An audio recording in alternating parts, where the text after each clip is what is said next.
In a town where politics can be a spectator sport, many of you are asking, how can John Ford, a controversial former state senator convicted of a federal crime, run for office again? Good evening and thanks for joining us. I'm Richard Ransom. And I'm Katina Rankin.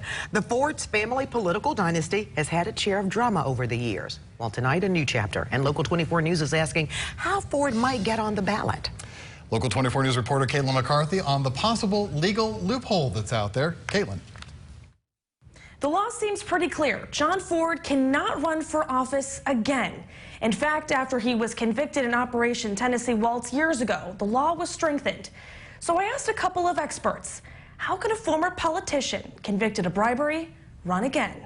John Ford is easily one of the most well-known members of the Ford family. Well, most people who have been around here for several years know that John was indicted in the very infamous Tennessee Waltz case. The infamous FBI sting that found Ford guilty of taking more than $55,000 in bribes while he was a state senator. In 2007, it locked him up for 5 years. Since he has been out of prison, he has basically kept a low profile. Until now, he's filed a petition to run for the General Sessions Court Clerk, the same seat he held decades ago. While Ford supporters say his citizens' rights have been restored, telling Local 24 News today that he was, quote, born to serve and will again. Legal expert Kevin Snyder isn't so sure. The initial problem he's going to have, according to the amended order which restored his citizenship in 2017, is that order from a local circuit court judge specifically prohibits him from seeking public office.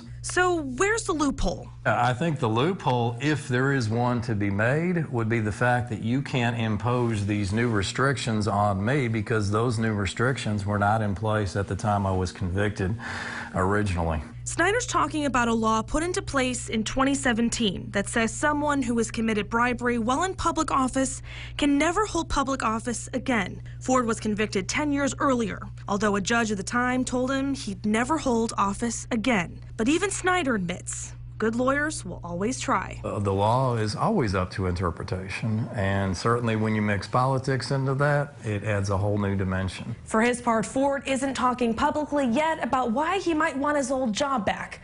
One reason might be the six-figure salary and benefits. The pay is about $120,000 a year. Caitlin McCarthy, Local 24 News.